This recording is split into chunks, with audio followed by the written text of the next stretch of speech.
Hey guys and gals of YouTube, it's Robert from Tall Guys RC coming at you at the YouTube network.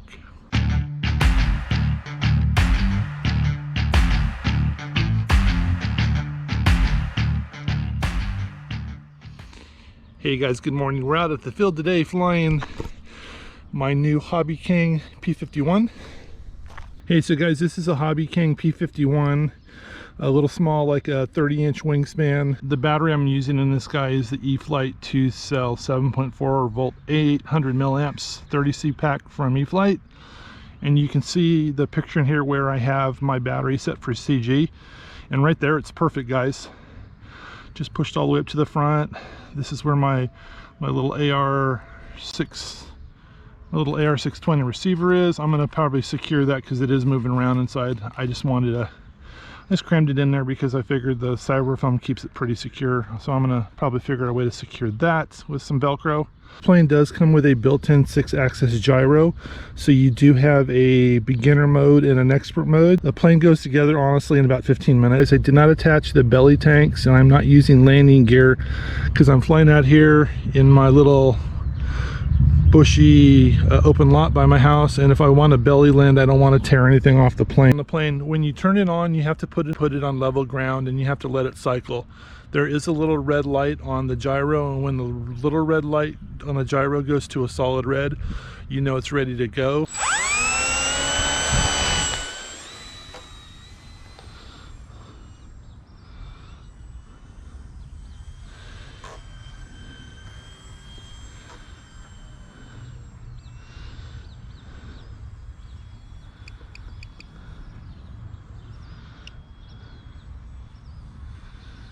It's funny, I didn't have to trim it out or do anything. This plane just flies amazing. Hands off. Just flies amazing, guys. Might have to adjust my rudder a little bit because it does look like it's...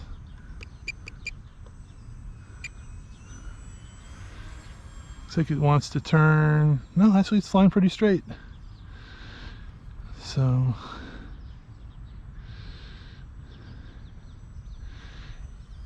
and again, guys,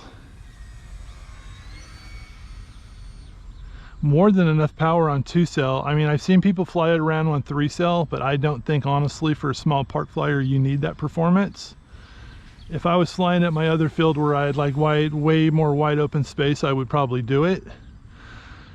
But just to be able to fly around in a local little park like this, you could easily fly this plane like in a baseball field. You can see here, I'll just see, like if I wanted to do like short, tight circles.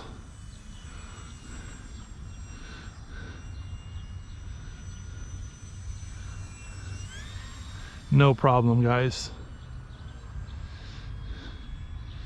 And then, as I said, you just got on warbirds when you're turning your plane. A lot of people like this, the bank and yank, which basically means you turn the ailerons and then you just basically pull up on the elevator. If you want to do what they call as a coordinated turn, you're going to want to also put in a little rudder. So if I'm turning here to the left, put in a little left rudder, and you'll notice the plane will turn around in a tighter circle. So that's a coordinated turn. A little slow flyby for the camera here. Again, now I'm in advanced mode. So in advanced mode, as I said, you guys, you can fly inverted.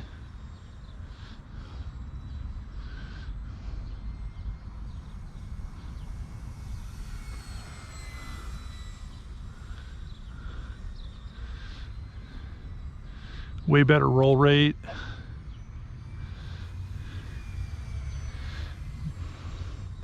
But if you just want to tool around and learn how to fly a warbird, and you just want a fun little plane for a small park, HobbyKing, you guys knock this one out of the park. Great little warbird. Wish they would make more planes this size for people that want to fly in a smaller area but get some good scale performance, because this plane is amazing. Hands off with the gyro, guys. Thing is so stable.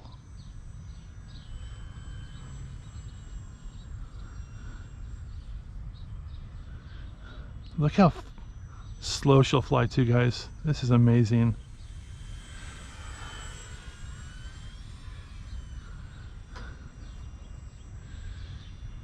Do another slow flyby here for the camera. Look at that, what a beautiful plane. And again guys, I'm only flying this on a 2-cell pack, so I'm getting this kind of performance on a 2-cell. So you can imagine on a 3-cell, this thing must just scream around. But again, I don't think you need that.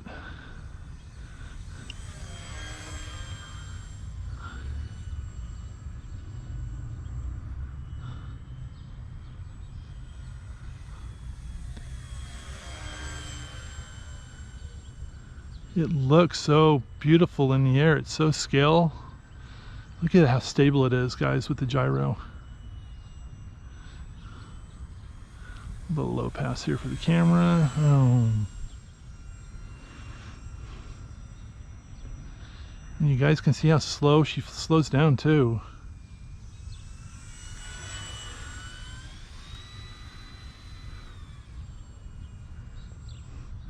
My battery's about to run out here, guys. So guys, I'll put a link in the description where you guys can pick up the HobbyKing little P-51. Right now it is under $100. You will need at least a 5-channel receiver. You'll need, and I'm flying it on a 2-cell, at least a 7.4 volt 2-cell. They recommend 800 milliamps to 1000. I'm running on an 800 milliamp E-flite pack, as I showed you, and a radio. And then your radio must be a minimum of 5 channels, because you do need to have a channel for modes. I'm using a DX8E, and my flap switch is actually my mode switch, and that's what's going to be able to let you kick in and out of beginner mode and expert mode. So let's land this bad boy here, slow it down.